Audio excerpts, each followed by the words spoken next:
Welcome to Move Your Mind. My name's Nick Bracks, and this is a podcast where we have real conversations with real people and give real advice. On today's episode, I'm so excited to introduce Dr Constance Scharff.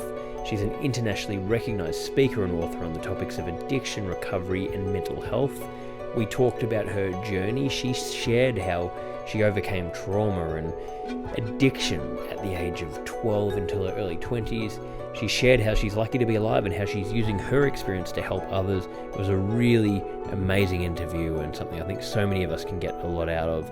And I just want to remind you that the Move Your Mind book is now available globally. You can find all of the links at nickbracks.com, and our Move Your Mind community program is also available. All you have to do is go to moveyourmind.me to find all of the links. I really hope you enjoy the episode, and thanks so much for joining us today for Move Your Mind. Constance, so nice to meet you, and thank you for making the time on a Monday morning. We're both in the United States at the moment, both talking before how you're moving to Melbourne, where I'm from. I'm going back there next week. So that fingers crossed. That's the goal. Fingers crossed. Yes, I'm fingers crossed for you. But yeah, great to connect with you. Yes, I'm excited. Yeah, and I appreciate you making the time. And I had a read up and actually found out about you through a friend had recommended you and heard about your work. And I mean, with Move Your Mind, we're looking to talk to so many different people in areas of mental health, and especially trauma is a thing we're touching on at the moment. Okay. More and more, and saw that you do a lot of work in that area as well. Yes. So, yeah, super interested to just learn about you. So I'd love it if you could just give us a quick background on yourself and, the work that you do. So I came to the world of addiction and trauma treatment, trauma research really, because I suffered from it myself. I started drinking at the age of 11. I drank through until I was 22, 23 years old. I went to a 12-step program, and what happened was I wasn't immediately able to get sober, because I was drinking 2 liters of hard liquor a day. I mean, I'm a real alcoholic. When I drink, wow. I drink a lot. And that was sort of the starting point, was 2 liters. So this was sort of between the age of 11 and 23, you're saying? Yeah, well, I obviously didn't start out drinking 2 liters a day, but at the end, built into it. Yeah, that's what I was drinking. And at 22, 23 years old, I was dying. You could see my liver and kidneys swollen through my skin, and I did not have long to live. In fact, when I graduated from college, I graduated with a whole bunch of honors from a very lovely university in New York State. And when I walked across the stage, I thought, oh my goodness, I'm unemployed. I need to do something about that. And I thought, well, I really don't, because I knew the way I drank, I did not have that long to live. So I just traveled for a year, waiting to die, really. Wow. So, what happened was, when I got sober, when I stopped drinking, the trauma symptoms would really come up and really exacerbate, because I was using the alcohol to tamp them down. Now, keep in mind, I'm a little bit older. I'll be 50 at the end of this year. And so back then, heroin and other opioids were not available in the country. I grew up in the country. Mm-hmm. And so if I was having the same issues now, I'd be dead, because I would have overdosed by now. But because I was using alcohol, I had a longer period to get sober. So what the trauma symptoms would come up, and I couldn't deal with that, and I would start drinking again. Eventually, I was able to get sober, but I was miserable. I was overwhelmed with trauma symptoms. I was suicidal very often. And what changed for me is I started seeing our veterans coming back from the wars in Iraq and Afghanistan. Mm-hmm. And I was in graduate school studying something else, and they were not able to get sober. And we have a tremendous suicide rate with our veterans right now. 22 at least a day are dying by suicide. We've actually lost more to suicide than we did to combat.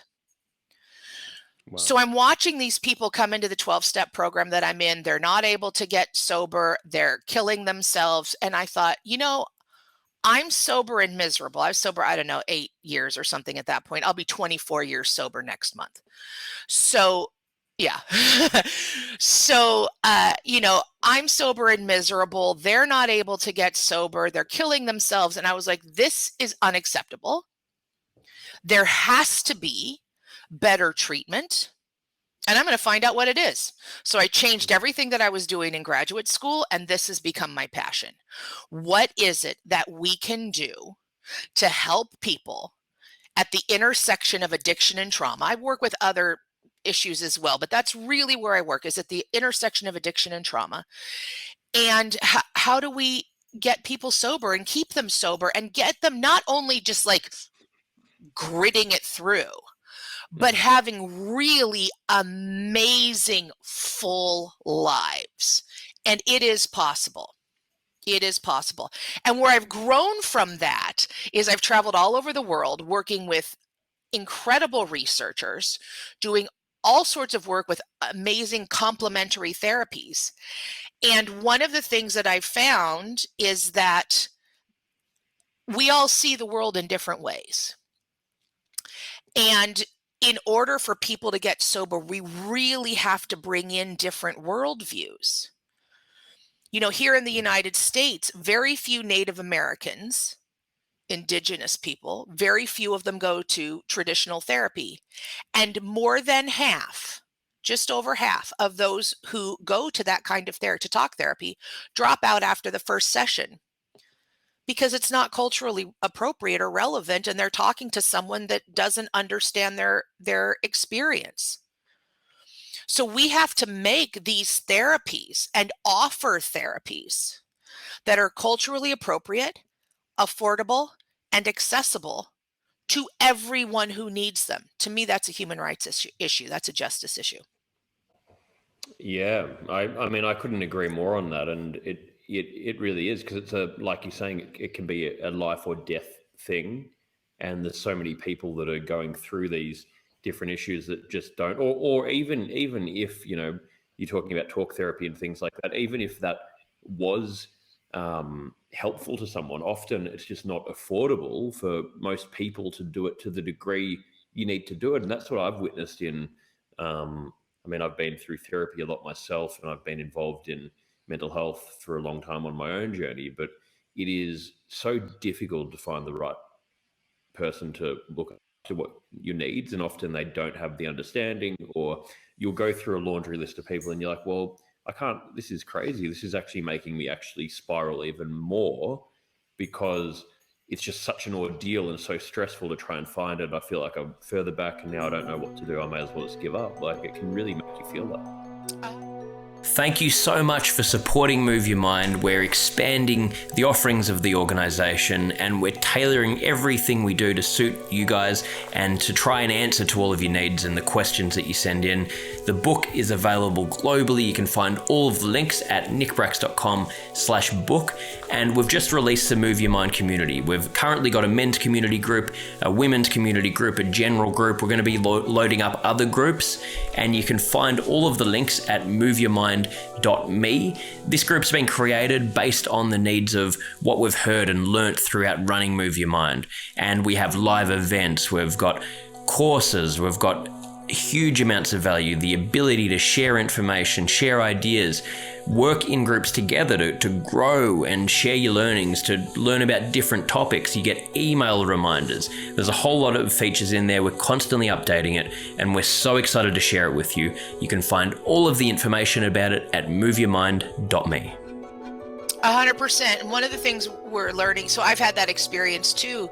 I went to a very well-known trauma therapist in my area, my local area. And I said to her, I don't say Kaddish for my father's yahrzeit. Which, if you're not Jewish, that is a bunch of gibberish. Yeah. It just is. And I proceeded for the rest of the session to explain what's a yahrzeit, what's a Kaddish, why is this important, blah, blah, blah, blah, blah, blah, blah. And I left and I was like, I'm not going back. It's not my responsibility to educate my therapist. It is the responsibility of people like me who are involved in mental health to train a wide range of therapists who have a wide range of experiences and backgrounds to be able to provide services to those people in need. I was at a presentation in Cairo, and it was during the mass exodus of refugees from Syria. And I begged them, I said, please, because it's filled with people from different Arab states and or Arabic speaking nations from the Middle East. And I said, please, you've got to send therapists who speak Arabic. And they were like, we're not. And they explained why. And I was like, there's no hope. Because if you come out of Syria, and you come into Germany, for example, I'm just using that as an example, and you don't have therapists who understand war firsthand, you don't have a therapist who understands your cultural background, you don't have a therapist who speaks your language, you don't have a therapist of your religion, where is there to build rapport and have good relations? The other thing that we've really learned is that for trauma specifically, talk therapy isn't that helpful on the whole. People who have severe trauma tend to be dissociated, disconnected from their feelings. And so when you're that level of disconnected from your feelings, talking about the issue doesn't help. So for me, I could tell you all, what happened and when it happened and all the things over and over and over again. But I was so disconnected from those feelings. The therapist would weep. And I'd be like, yeah, well, okay, could we do something useful here? Yeah. I actually, early in my 20s, I would stop seeing therapists. If you cried, as the therapist, I'm out. You cry in your own time. Right? I mean, I was that disconnected. So what we're really learning is that somatic therapies, that trauma, and you learn this in, The Body Keeps the Score, What Happened to You, Dr. Perry's most recent work with interview with Oprah. And, in those books and in other research, we really learn that trauma is stored in the body, and that it needs to be cleared from the body. And the way you do that is with somatics. Now, in the United States, somatics is not covered by insurance. So you're talking about having to pay out of pocket. Now, I think it's about 3.5 years ago now, find someone who specializes in somatics. It has absolutely changed my life. I moved out to the country before I found this so that I just wouldn't be around a lot of people, could write my books in peace, go to, some whatever conference I had to go to, come back, and not really interact with people that much because the trauma was just overwhelming. And since I've had that, I have no trauma symptoms anymore. None. Wow. None. And I would wake up screaming almost every morning. And now this is after a lifetime of this. A lifetime of this. And I did somatics, and what makes me thrilled is that we have a therapy that we know that works. Wow. What guts me is that in this country, it is accessible only to the wealthy. I could afford it because my therapist gives me a deep discount, which she can't do for everyone, but she does, thank God, for me. And because when my grandparents died, I was gifted enough money to buy a house, so I don't have a mortgage. I don't pay rent. I don't have a mortgage. That's how it became affordable for me. That is not everyone's story. Yeah. And that is what I advocate, why I advocate for mental health issues, because that should not be true. I should not be the exception to the rule because I happened to be in a situation where I don't have to pay a mortgage, because it costs that much. costs that much. So, and what does somatics involve that you're talking about? So somatics, and there are many different kinds. I do something called radical aliveness. But what the theory is that trauma is actually stored in the body. Mhm. If you take it out of the Western context, in shamanism, it's called, in traditional healing, it's called shaking medicine. So if you see a bird, for example, that was just attacked by a cat but got away, it will go under the nearest bush or go into a tree or whatever, puff out its feathers and tremble, shakes. That releases that trauma, so it doesn't carry the trauma literally in its body with it. Mhm. And you'll see that with all sorts of things. You'll see it if a dog is scared, they shake. They shake, they tremble. And this is a way of processing this. And so somatics, sometimes they're shaking. There's some very good, there's something called TRE, trauma release exercises that are used actually in the Middle East, in Israel and the Palestinian territories to help. And it actually is getting that shaking mechanism going. The type that I do isn't necessarily shaking, but it gets those emotions essentially out of the body, so they're not stored there. I literally just am unhooked from the past. Trauma is essentially being hooked into the past. You're not in the present, right? I feel like, I feel like someone who's dead is touching me. Well, they can't be touching me, they're dead. But I literally feel them touching me. And so I'm hooked into the past. What somatics does is it unhooks us from that. And there are a lot of ways to access it, but that's the theory, is that your emotions are stored in your body and you want to process them to be free from them. Yeah, and so it's different movements that you would be doing sort of on a daily basis, or there's a whole range of... There's a whole range of different types of things, and Yeah. it can be something like movements that you do on your own, which is something that TRE is. What I do is actually with a practitioner, and they help, because for me, and this is my experience, not everyone's, but I have such a hard time identifying what my emotions are. I just tend to breeze past them. And so I have a practitioner who helps me, says, whoa, whoa, whoa, hold up. You're feeling something now. Let's move into that and let it move through.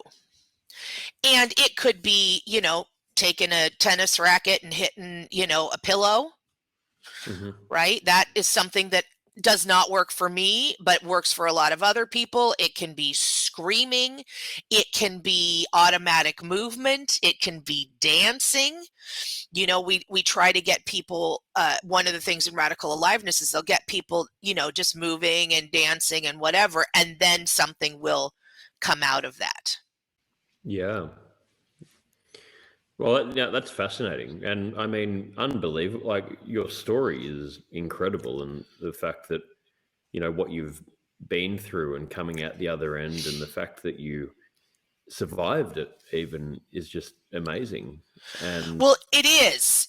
And I want to say that is to anyone who has survived, I come from extreme childhood sexual abuse, and for a long period of time, so bad that I don't have memory of 3 years of my life. wow. I mean, I have like a vague thing here and a vague thing there, that have not like,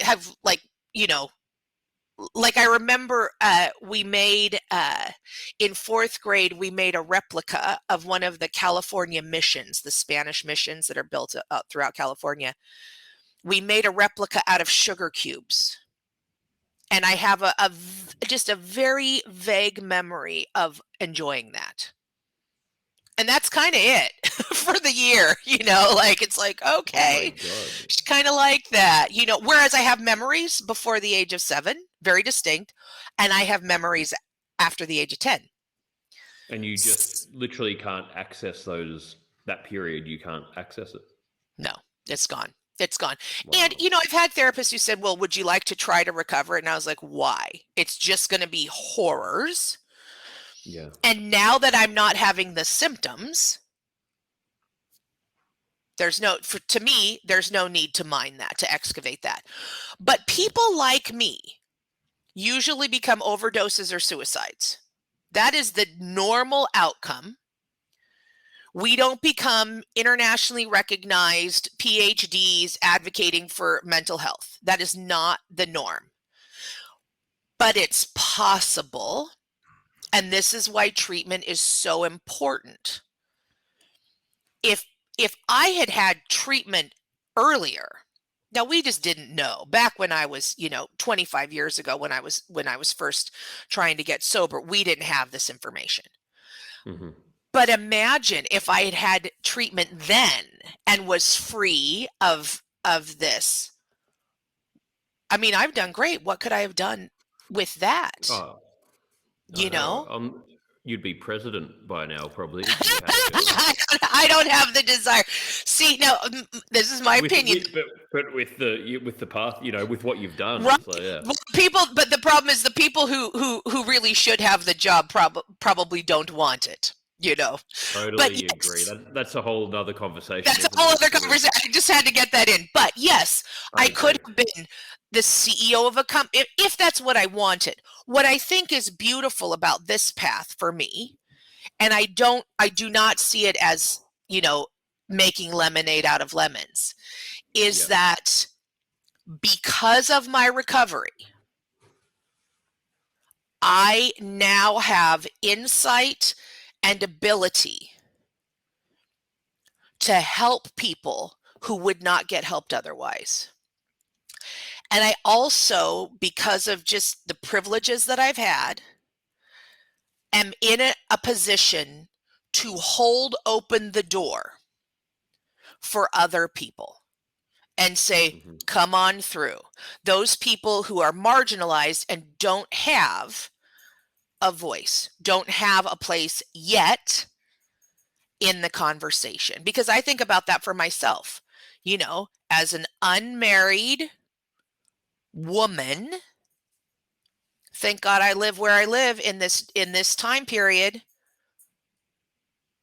I mean, I think about, the movie The Green Mile with Tom Hanks. I love that film. Yeah, it's a wonderful film, but I think about the scene where the warden's wife is has been diagnosed with brain cancer. And I think it's brain cancer. And she's sitting on a table, sort of in the dark, on the other side of the room, while the doctor is telling her husband what's wrong with her. And later on, the warden says to Tom Hanks, I don't know how to tell my wife she has cancer. She doesn't have any say in her treatment. She doesn't have any say in her diagnosis. She couldn't leave. She couldn't, live on her own. She wouldn't have access to work and credit cards and all those things. Yeah. I have access, despite all that I've been through, I have access to all of that. And so it is very important to me to hold open that door and say, hey, there's other voices, other researchers who have important information if we're going to really help people. Yeah. Really help people who don't just look like me. There's just so many people that need their help, like what you're saying. But no, it's fascinating. I mean, there's so many parts to this story that are just fascinating and such a important topic. And I mean, so many things to delve into, but even just the fact that, I think it's a bigger achievement than 99.9% of people that you simply just survived this whole thing, let alone have gone on to do what you've done, because that's so much to go through. And it's unbelievable that and even what you're saying before that, which this is what I wanted to ask you before, you were saying that you had these you were sort of an alcoholic, lucky to survive until you were 23 or so. But then it wasn't until recently that you found a way to actually process this trauma. So does that mean the last sort of 20 plus years you've been coping, but it's been sort of really gritting your teeth and just getting through? Is that what? Yeah. So there's times that are better and times that are worse. But this is what I was saying about when I was sober. I probably would have ended up a suicide, to be honest, if I hadn't seen these veterans suffering. Right. And there was a man, so I got sober in Los Angeles, and I go to these, mutual aid groups. And one of them that I went to every Friday night, it's called my home group, that I went to every Friday night was near the VA hospital in Los Angeles. And so large numbers of men and women from the Veterans Hospital would come over because they could walk over to this place on Friday nights. And so they're starting to come back from Iraq and Afghanistan. And because remember, I got sober before 9/11. I got sober a long time ago in the 90s. So they're starting to come back from the wars in Iraq and Afghanistan, and they're not sober. And it's breaking my heart. But there was one man, he was a Marine, medically discharged. All he'd ever wanted to be in his life was a Marine. And I think he was 23. At 23, he's now disabled, walks with a cane, and cannot pursue his dream. He had, I think, 3 tours in Iraq and Afghanistan, and suffered this terrible, terrible injury to his leg. And he would not talk about the trauma that he endured, because there was I think one of his good friends was killed, but he wouldn't talk about that. But he would literally come to our meetings and shake like this. I mean, and I'd be like, "Are you okay?" And he's like, "I can't."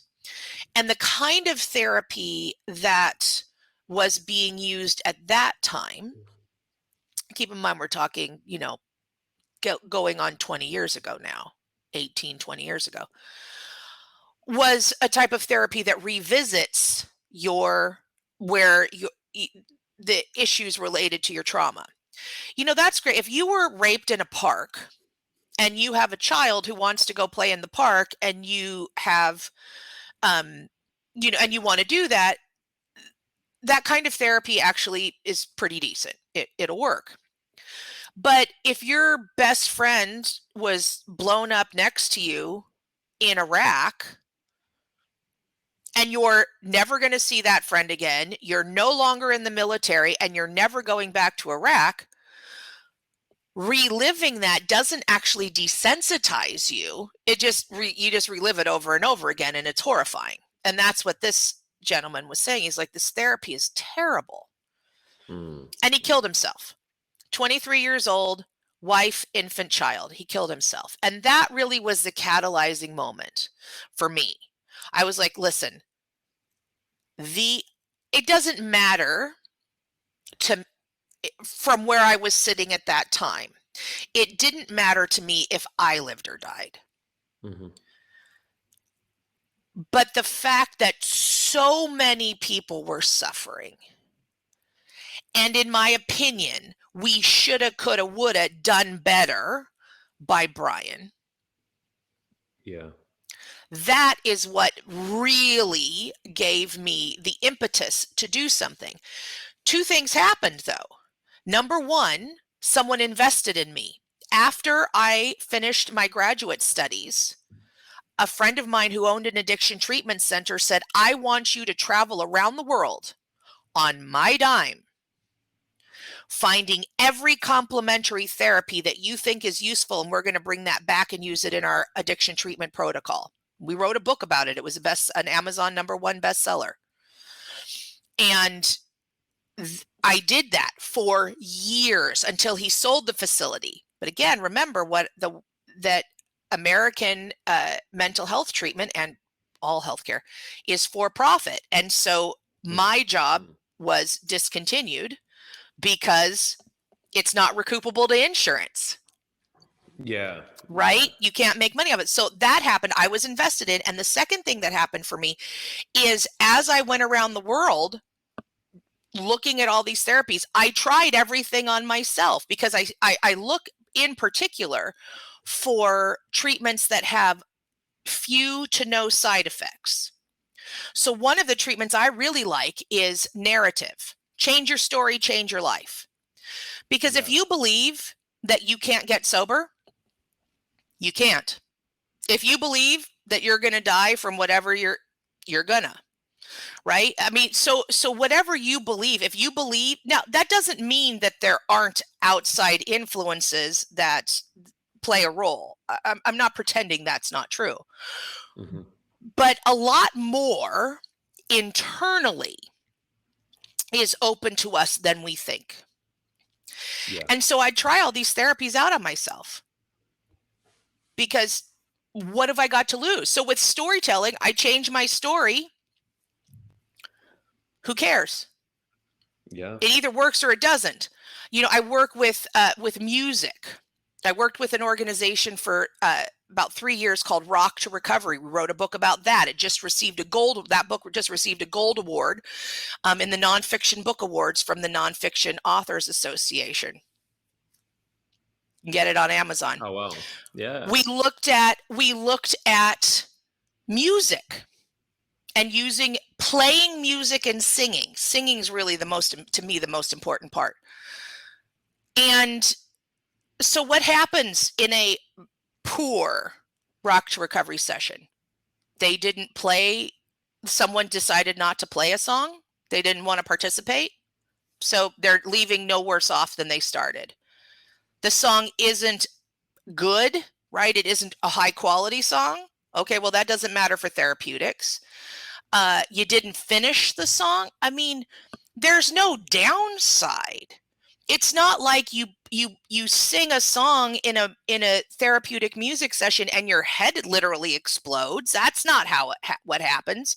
You know, yeah. Your legs don't fall off. Some therapeutics work better than others for some people. But that's what I really look at. And if I can teach you, and this is what American, medical systems don't like, because they want to define addiction and trauma as chronic diseases that need to be managed, and the pharmaceutical companies want them managed through medication. That is not necessary. We can basically put these into remission. I don't think I'm cured of alcoholism, but it's certainly in remission. And if you saw me, you would not think I'm an alcoholic. Yeah. You know, is it there? If I drink alcohol, could I stoke the fires again? You betcha. Because I've never wanted to drink like a quote unquote normal person. I don't want just a beer when it's a hot day. I want all the beers so that I don't have to feel any feelings. Okay, that's what alcoholism really is. It's not necessarily just drinking too much. It's that I don't want to feel my feelings, and alcohol fixes that for me. But if I train you and teach you how to meditate, how to use music, how to use story, how to connect in your community, because again, addiction and trauma are really problems of isolation. Right? The opposite of addicted isn't sober, it's connected. That's the curative, is connection. If I can teach you those things, you can go off and live a wonderful life and you don't have to pay me anymore. Yeah. You can be. And the prices that we charge, I do free videos on TikTok, how to change your story. I don't need to get paid for that. I want you to have a better life. Period. Right. So that's what we're talking about here is that these therapeutics are readily available. And once I saw that, even though I still had so many problems with trauma until I found the thing that worked for me and I think works for so many, then I was like, oh, wait a minute. This could really take off.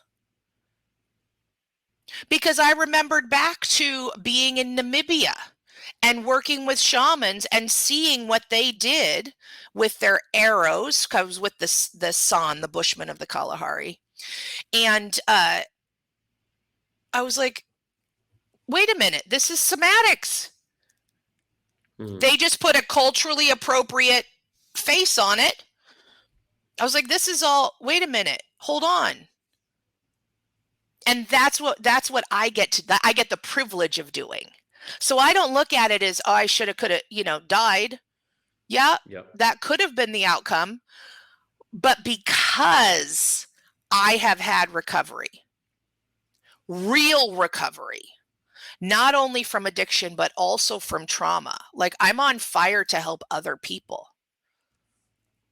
especially people who don't have access to care. It should not be a fluke that I get to recover and XYZ person doesn't. Ridiculous. Yeah. Unacceptable. And it is unacceptable. And there's so many levels to this, like what you're saying. Like, I mean, if the job's done properly and we actually did help people to become self-sustainable and recover, that's horrible for the pharmaceutical industry. It's horrible for, so much of these, for-profit companies that are out there that are actually preying on people being reactive rather than preventative. So there's just so many levels to it. So it's a political issue as well, isn't it? Well, it's a very political issue. And I was so fortunate to work for the treatment facility that I did, because when I was working there, it wasn't insurance based. Yeah. So we treated to outcomes. In the US, in insurance based companies, your insurance will kick you out after detox because they want you to go to a lower level, read that as less expensive level of care. And if you quote unquote fail out, which in addiction usually means a relapse, then you can go back up for a limited time to the higher level of care. I was in Slovenia a few years ago, and I was speaking I was there for a conference, but I knew some people who ran an addiction treatment facility there. So they asked me to come to the addiction treatment facility. And the patients there were stunned. They said, well, how long do you get to stay in treatment in the US? I was like, I don't know, 10 days, 15. And then you have to go to outpatient or partial hospitalization with sober living. And they were perplexed. And I was like, well, how long do you get to stay in treatment here? And they're like, till the doctor says we're ready to go. Yeah. Treating to outcomes. And the other thing that I have learned in this is that I can't help everyone, but I can open the door. Mm-hmm. So I was in Cape Town, South Africa, a little bit north of the city, at a hospital. And obviously I'm white. There was one other white person, a psychiatrist at this facility. It was a psychiatric facility. And I was there to give a presentation. And I mean, they brought everyone in the hospital out to hear me, and every other face in the room was Black. And that's important in a moment. And I gave my presentation on best practices in mental health care. And I talked about psychotherapy, and I talked about complementary therapies, and I talked about all the things. And they gave me a wonderful round of applause. Thank you, doctor, for coming from the United States to give us all this information. And the one white doctor at the end raised his hand. There was a question and answer period, raised his hand. And he said, and I don't think this was, not that long after the end of apartheid. And he said, that's wonderful information. Thank you so much, doctor. But we have 4 psychotherapists in this region and none in the region to the north that we also serve. These are like places that are the size of small states. They have 4 psychotherapists in this region and none in the region to the north. And inside, I'm listening, right? And inside, I'm like someone punched me. I'm like, you fool. you have just given them a whole bunch of useless information that they cannot use. They can't access it, yeah. They have nothing. They have nothing. And even if we brought in a whole bunch of psychotherapists and trained them up and all the things, and they spoke the native language, those people aren't accustomed to talk therapy. It's not going to work for them. Yeah. So he said, what do you think we should do? So I had that half a second of, you're an idiot, right? That half a second of self-judgment. And then I remembered being in Namibia with the Bushmen of the Kalahari and with the son. And I said, do you ever work with traditional healers? Everybody's body, literally, the whole body language of the room perked up. And they leaned forward, and we had the most amazing conversation about, okay, if this is the scientific information, how do we glean that and use it in a culturally appropriate way, right? Just like I said, I realized that the Bushmen, the traditional healers there, are using somatics. They don't call it somatics. They don't need to call it somatics. It doesn't matter what we call it in the West. We know that this works. And when you come at it through that sort of side door, what we find is that there's a whole bunch of scientific information that validates a lot of traditional healing practices. And if we can connect the two, it gives us, the ones who hold the power, a lot of opportunity to say, no, actually, these traditional, whether they're Aboriginal, Torres Strait, Islanders, like, First Nations in Canada, it doesn't matter. We can connect the science with the traditional practice and form a basis for justifying, let them do these things. And maybe we give a little bit more information to them so that they can have more information and tweak it so that it's culturally appropriate. So, for example, I never worked with Rock to Recovery with Native American groups because they have a wonderful, deeply rich history of using music as a healing tool. They already have the information. Shut my mouth. I don't need to do anything. Yeah. They don't need to write rock songs, rap songs. They have a wonderful tradition. Keep quiet, doctor. You don't know everything. Yeah. It's fascinating. It's so fascinating. Well, look, we've probably, I would love to almost do a part 2 of this with you, because this is fascinating. There's so many things to delve into. I mean, your story alone, there's, a huge amount of things to talk about. Thank you. I know we sort of don't have a huge amount of time today, but thank you so much for sharing all of that. We finish every episode with 5 sort of key questions. Sure.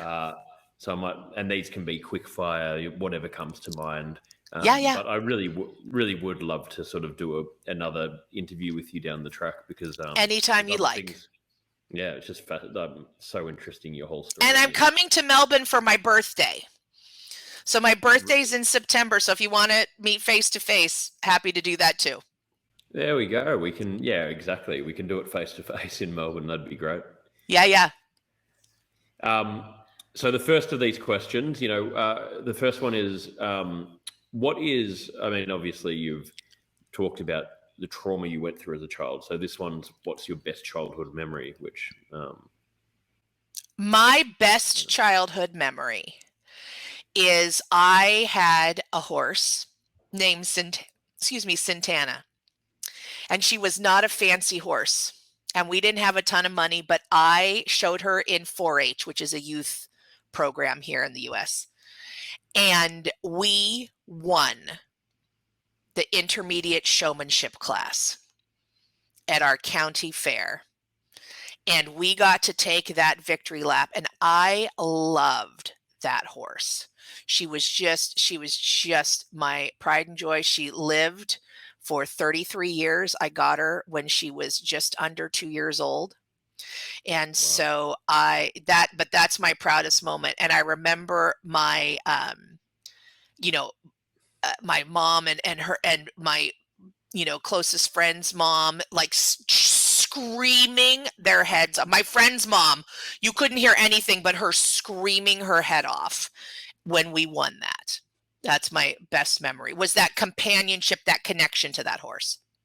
I love that. I love that. What the second one? What do you think is currently the biggest burden on mental health in society? At least here.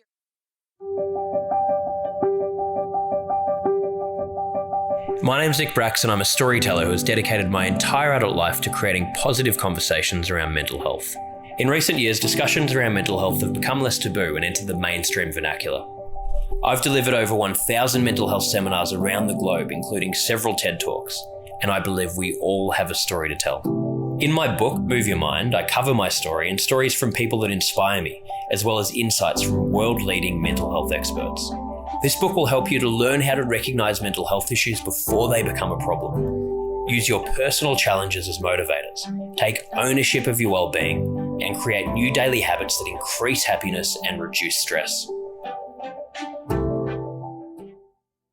At least here, it's lack of access. Stigma is its own problem.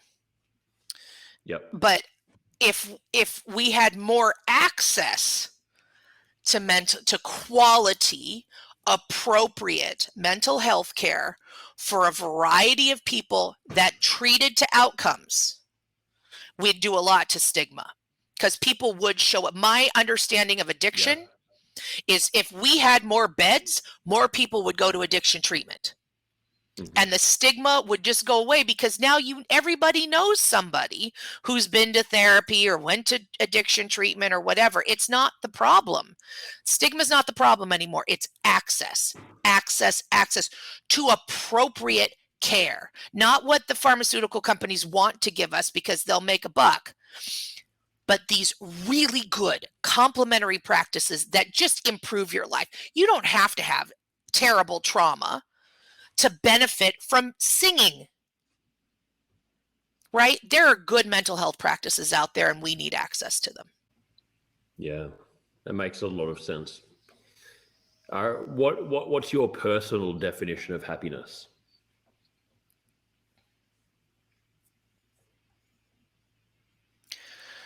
That's a really good question. I don't know that I have a great answer. I've always, because of the kind of trauma that I come from, my bar is low. I'm shooting for absence of pain. Yeah. I just don't want to hurt. I just don't want to be terrified. And so I don't know that, I mean, it sounds like a bummer because I should be like the mental health guru or something, but I don't know that I have an answer. Where I think experientially, where I'm closest to happy is when I wake up in the morning and the cat and the dog are snuggled in bed, and it's, that early morning, it's warm under the covers feeling. Yeah. I think I don't know that anything in my day quite reaches that. Is that feeling, I guess, for me, because of the trauma, happiness is safety.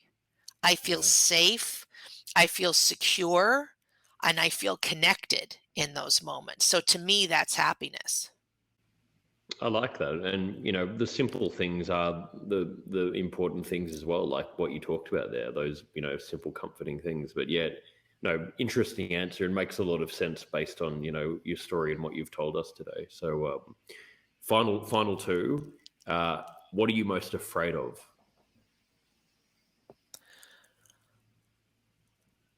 I am most afraid that for some reason I'll die before my work is done. I have books to write. I have people to help. I have people to teach. I love teaching people who become professionals, whether they're researchers or clinicians or run nonprofit agencies, non-governmental organizations. I just love being in connection with those people because I can't stand the suffering. And so my fear is that I'll die before all the books are out of me. I'll die before all the people that I could help. I can't help everyone, right? But that my work won't be finished. So I try not to get, hit by buses or, punched by kangaroos. Yeah, exactly. That might be a new problem for you once you get to Australia. Avoid being punched by kangaroos. But no, that's beautiful. Like, it's amazing. Like, I think there's nothing more incredible than having, a purpose and a level of passion like what you're talking about, because I think that's what life's about. We're here to really try and, find what it is. We all have something to give and work out how do we do that. And I think, as you touched on earlier as well, a lot of the process, it's sort of often we wouldn't go through the pain again, or we wouldn't choose anyone to go through it. But one thing does inform the other a lot of the time, so it's all this weird sort of thing of life. And, it's so true, because like I was saying, like, if I had gotten sober and gotten great trauma treatment at 25 rather than at 45, how would that have changed my life? Yeah. And I'm really satisfied with this amazing opportunity to travel all around the world, learning from all these incredible people, and then being able to connect those people. I started an international consortium, a research institute for complementary and indigenous mental health practices. It's on my website. And it's my privilege to be able to bring these people from all over the world together to say, how can we serve more people? How can we help more people? Oh, yeah, I love it. So final one, what are you most proud of?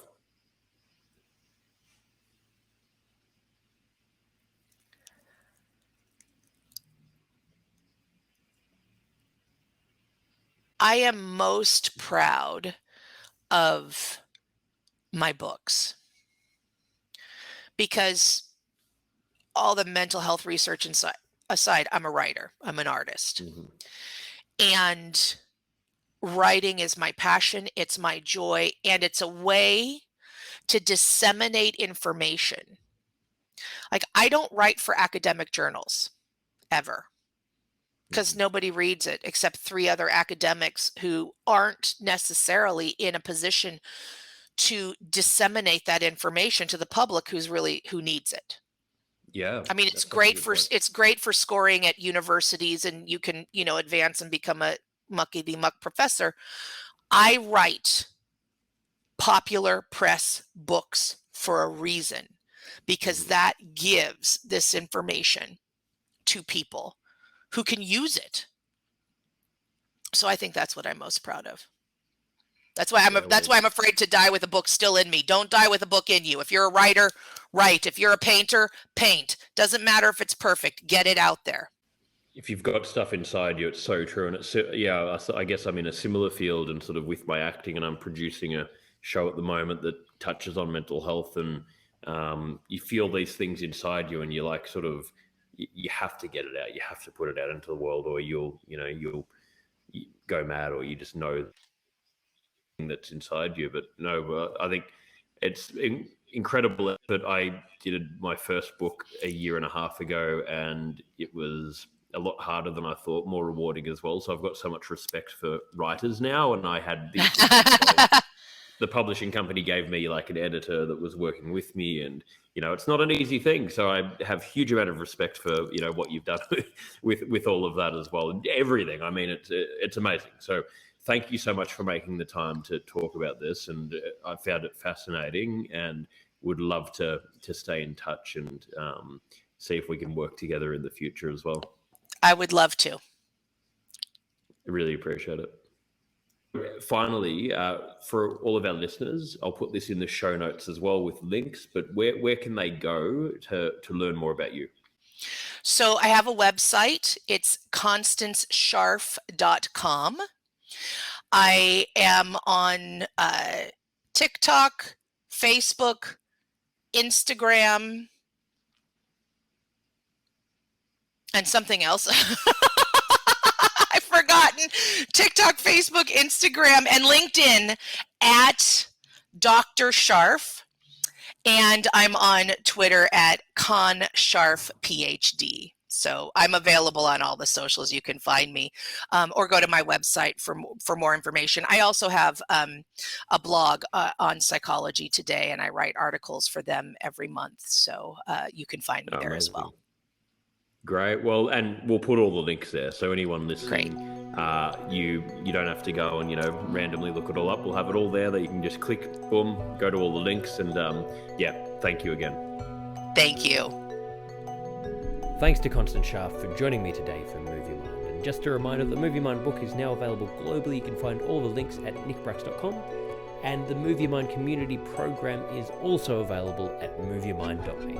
Thanks again for listening, and I can't wait to share more episodes with you. I appreciate you following us. If you can give us a like, share the podcast with your friends, it would mean the world to us. We love having you as an audience. We are trying to grow this show. We appreciate every bit of feedback and support we get. So once again, thanks to everyone for listening, and I look forward to speaking to you all soon.